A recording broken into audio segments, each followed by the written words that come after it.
where you believe we could begin. All right. I think we've already begun with the what is now pretty well established and within limits successful movement toward local food economies. And this movement involves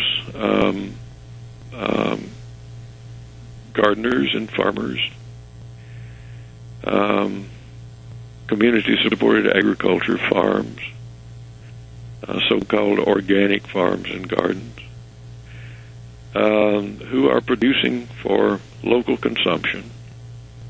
And it involves, just as importantly, the urban consumers who are willing to support this kind of food production. This has been going on now for quite a while, several decades in some places, in fact, and it has been done by what I think could be properly called leadership from the bottom. That is, citizens, farmers, gardeners, consumers, who see that something ought to be done and who have simply started doing it. They've done it without official permission or instruction or guidance or support or even official awareness. I don't think the leadership at the top knows that this work is going on and respectably and successfully at the bottom. So I think that is happening. Recognition from the leaders at the top would certainly help. But the movement that I'm talking about is gaining ground significantly so far without recognition from the top. I appreciate your insights. I'd like to go in a few more directions. By the way, let me add something. Yes, sure, please. The most recent development in this situation in regard to agriculture is a 50-year farm bill that West Jackson and the Land Institute, with the support of an extensive coalition of conservation and agricultural organizations, they have proposed to the Secretary of Agriculture a 50-year farm bill that would address directly the problems of toxicity and soil erosion and the ruin of rural communities. And the principal, the key proposal in this farm bill is what I suppose you could call the reperennialization of agriculture. It is from the present 20% of agricultural land that is in perennial crops or perennial plants would increase over the next 50 years to 80%. It would be starting with the return of animals from the animal factories to farms, pastures, and the growing of forage crops, hay crops, perennial forage crops and hay crops. Then on to the introduction of grain-bearing perennials in 2019 and on in stages until the 80% would be achieved. That has been is receiving some notice from some people in the government. All right.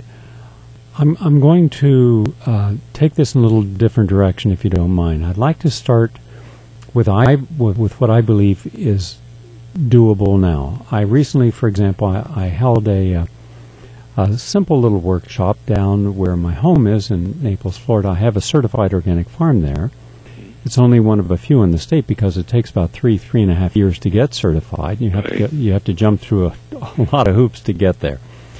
And I didn't know how many people would come because it wasn't advertised publicly. It was just word of mouth. But a good number of people came. Virtually all of them were young people. Young people meaning in their 20s and 30s. There were no older people at all.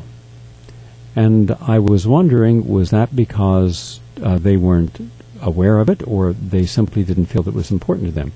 So there was a natural food restaurant there and a place where you can buy good quality organic produce at a reasonable price.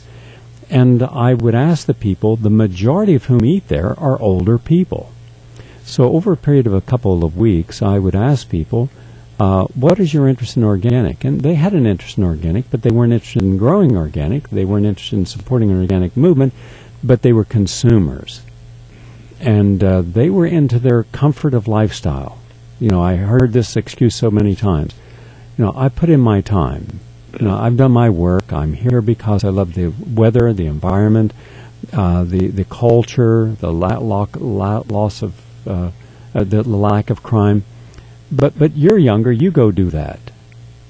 And I was, you know, I'm not there to argue with the people. If that's their position, I have to respect their position on their position, even though I don't believe that that's going to help us.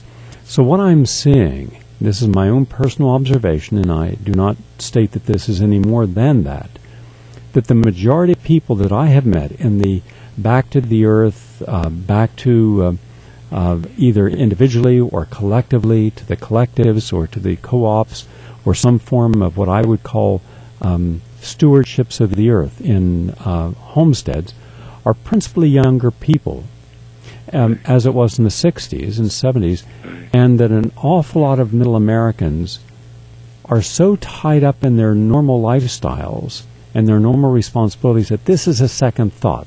So that brings me to my specific issue. You have stated that eating is an agricultural act. Yeah. You also have stated in your writings about that we should become awake to the food we eat, and eating as an act of freedom. There is a relationship there. And I would ask you to add into that mix the idea that we are conscious about wanting to eat, and we're very specific about what we eat. And rarely do people make radical changes in their diet, generally only after emergencies or after they've been told by their doctor, you must get rid of this or you're going to have another heart attack, etc. But rarely do people ask, this pork chop I'm eating, this bacon that I'm eating, this McMuffin I'm eating, where did this come from? How did it go from the beginning to my plate right now? So we seem to have in our society, amongst the majority of Americans, a complete end of thought when it comes to I want the food, I've eaten the food, I like the way it tastes and smells, it's my comfort food, I don't want to know any more about it. And then my question is, are we able as a nation to see the truth? And one last little snippet here. Last night I was up in my production editing a film I'm working on now on vegetarianism. Now, I don't say anybody else has to be a vegetarian. I choose to be, but I also respect people have a right not to because I respect freedom of choice. But when I was watching what I had filmed, and we have lots of films from Israel, I wanted to get a film of at least 5 or 6 leading rabbis, leading experts in the literature showing the importance of respecting the rights of animals, the health of animals. And then I showed what goes on at slaughterhouses. And it was so brutal that I was sitting there in my seat looking at this.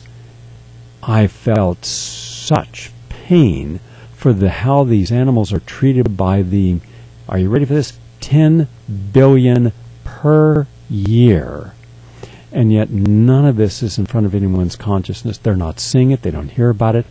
And then the question is, what if we put this information, because I intend to, that's why I'm doing this major film on what it is to be a vegetarian from every possible point of view.